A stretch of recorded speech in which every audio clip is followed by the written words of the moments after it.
Have you ever met a person in life that you thought might be an angel? And I'm not just talking about your child or a friend of yours or someone that you think is angelic because of the way that they carry themselves, but someone who just popped into your life. You were stuck somewhere and they helped you, or someone that showed up somewhere in public and said something to you that you needed to hear in those moments, or someone that was sick or ill, or a recipient of charity, and you thought, this person can't be a human being, and then they're mysterious. You don't see them before, you don't see them after, and you're left to think, wait a minute, was that an angel, right? I mean, it is possible that you might meet a shaitan, in the form of a human being, but have I ever actually met an angel in the form of a human being? There's a hadith of the Prophet ﷺ where he talks about these three men from Bani Israel, and they were contemporaries, as is made clear in the hadith. And the Prophet ﷺ said there was a bald man, a man who was a leper, and a man who was blind. And an angel went to all three of them and asked them, what is it that you want? What is it that you'd want to change about yourself? And the leper said that I would want to have good skin because the people feel an aversion towards me because of my leprosy. And the angel touches that person and suddenly their skin is cured altogether. So they have full skin again. And the angel says to that person, and what type of property is most beloved to you? And the man says, camels. And so the angel then brings a pregnant she-camel and says, Barakallahu laka fiha, may Allah bless you with that she-camel. And this shows that it's Allah that's going to provide, not the angel. Allah is the one who blesses. And it's also a wisdom in that this person is now going to see this valley of camels come from this one pregnant she-camel to really see the generosity of Allah subhanahu wa ta'ala unfold before their eyes. And so suddenly that person has the skin that they want, the appearance that they want, and they also have the wealth that they want and become a very wealthy person. The angel then goes to someone who is bald and says, what would you like to change about yourself?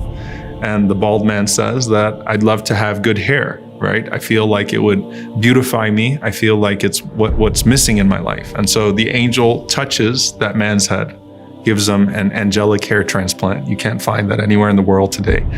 And suddenly that person has a full head of hair. And the angel then says to the man, and what type of property is most beloved to you? And the man says, cows. So the same thing happens. A pregnant cow is given, and the angel says, Barakallahu laka fiha, may Allah bless you with it. And suddenly he has an entire plot of cows.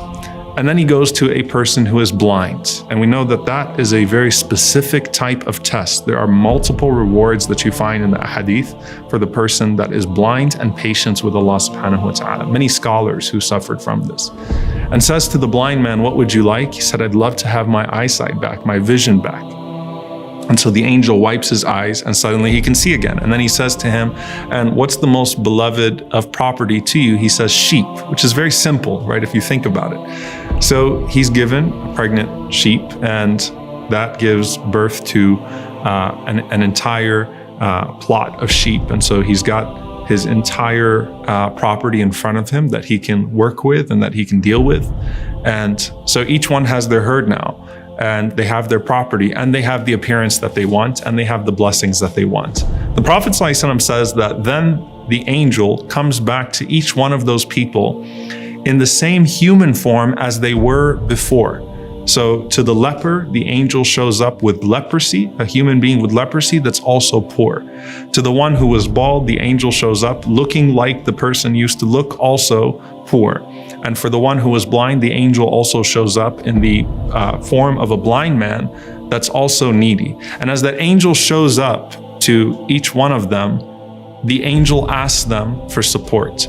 The leper and the bald man deny that they used to be poor, and they say that, that I earned this, and they basically shoo the man away. And the angel responds in the form of that man and says, aren't you the person that used to be such and such? Weren't you once in need? And that person denies that they were ever poor in the first place. And so the arrogance has overtaken them, and they've forgotten the blessing of Allah subhanahu wa ta'ala. So the angel says back to them, if you are lying, then may Allah subhanahu wa ta'ala return you to what you were before. If you're lying about who you are, And if you are not just denying the blessing that Allah has given you, but not even acknowledging that you once didn't have these things, may Allah return you to what you were. But the blind man passed the test. The Prophet ﷺ said the blind man, as soon as he saw that person in his own form that he used to be, he says to the man, who is of course an angel, go ahead and take from this property whatever you want, for I was once like you and Allah subhanahu wa ta'ala provided for me. So it's all yours. Whatever you want, go ahead and take it. And subhanAllah, the scholars say this is the one out of the three that actually had the most severe predicament, right? But look at his humility, and he says, just go ahead and take it all. I used to be like you, without even being asked. I used to be like you and Allah subhanahu wa ta'ala provided for me. So therefore, I'm providing for you whatever you want from this, because this is all the blessing of Allah subhanahu wa ta'ala. And the angel responds and says, keep your property with you. فَقَدْ رَضِيَ اللَّهُ عَنْكَ وَسَخِطَ عَلَى صَاحِبَيْكَ. Keep your property with you, because verily Allah is pleased with you and angry with your two companions. And so the two companions lost everything that they had and were restored back to their position with the dua of the angel. And that person was able not just to keep the blessing of Allah subhanahu wa ta'ala in this life, but also increased in their station in the hereafter. Now, back to us.